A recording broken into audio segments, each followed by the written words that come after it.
position in the colliery. More so Mike than Tony and myself. Because if Mike steps out of line, he would probably get instant dismissal. They'd probably do something to us, I don't know what.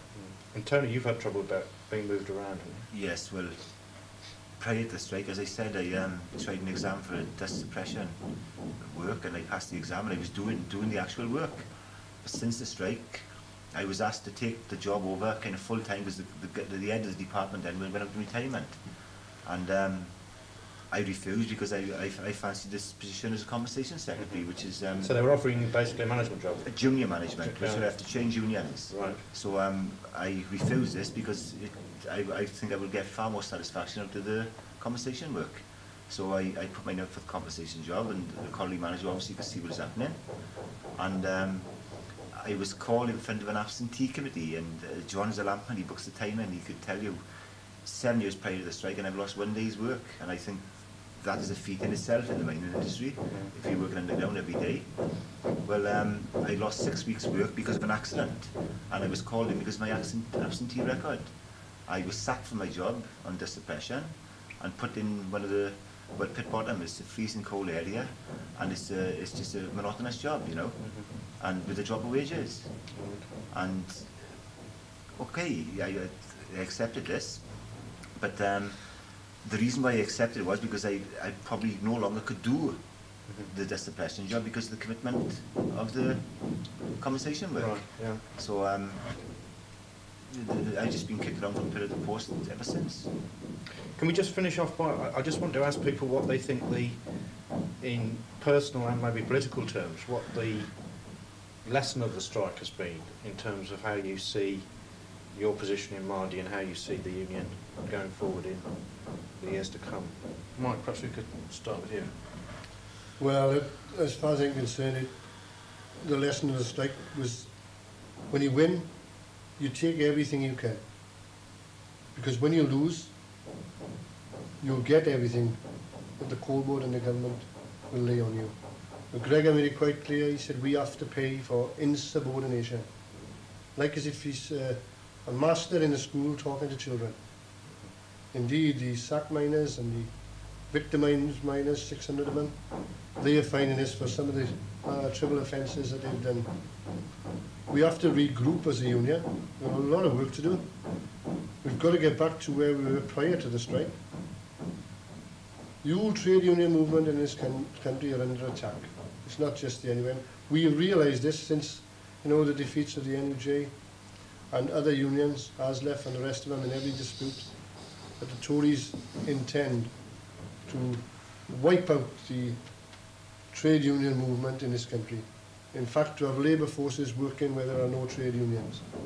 You only see today where, even inside the trade unions, we've got disputes amongst ourselves, as you know now with the print workers and the journalists, this problem they've got there where the electricians, the EPTU are in there working, doing other people's jobs. I mean, this is not the type of thing that would enhance our chances in the NUM to get back where we were, because we still got this divided movement where we should have one movement. And I mean, it's the amount of work that's got to be done by the TUC, the amount of work we've got to do ourselves in the pits, in the unions, not only for the union but for the industry itself, is to try and recover the damage that McGregor has done. You know, because whether we like it or not, there's management inside the coal board. Do not like the type of management that McGregor represents. If you go into the strike, you've seen what happened to Ned Smith. Ned Smith was one of the most experienced men in industrial relations in the coal board. A man that's respected not only by the NUM and by the coal board, but everyone. Everyone in industry, and he was pushed aside because he was too soft, that they wanted a hard line. Well, we've got to get back to a situation where management, men, have got to get together and sort our industry out.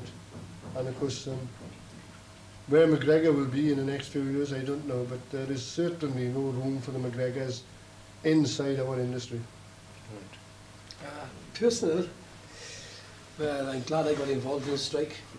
I would never have missed it for the world, because some of the fondest memories I have of the people I have met, not only in Birmingham, more so Birmingham and anywhere, because that's where I spent 10 months in strike, but the people of Liverpool, the people of Oxford, who had nothing, that went out and got something for us, just to sustain us in the strike. And on Birmingham, I'd like to touch on Birmingham because that's where I spent 10 months. Friendships, characters I've met, you know, I'll take those memories with me to the grave. As for the future of the NUM, I see problems for the future, for the short term anyway. But the best thing we can do is hold the ground we've got and just hope that we get a change of government in the not too distant future. And hopefully we can regroup from those days. But in the short term, we've got to get through this period of Thatcherism. Is one of the things that, have you changed your political involvement since the strike? In a sense, yes. But I've always been politically on the left, I suppose. Mm-hmm. I don't want people to have to judge me by what their standards. But I was sort of a communist then, member of the Communist Party, never paid any contributions. I did resign a few years ago from the Communist Party, but I know for a fact that the chairman of our branch kept the cards going. But to counteract that, I've joined the Labour Party and been successful in joining the Labour Party. Has there been a move amongst people who are active during the strike to get involved in local political activity? To a small degree, yes. I would say a small handful of people. Yeah. It's the same in all disputes, isn't it? It's a small caucus of, few people who just activists, go. yeah. But touching on Birmingham again, it was tremendously big because there were so many activists in Birmingham. So especially the Birmingham Trades Council. And these are special praise. Right. Tony, you've got Well, I think they covered everything. I think what we've got to learn from the dispute is that we've got to get back together as a union, a united union. And the sooner we go along those lines, the better. Because a split union is no good. You know, we've got to get back as a united national union of mine workers. I think that's the most important thing for the future then. right. Okay. Thank you all very much. Thank you. Right. Here we are. 12:30.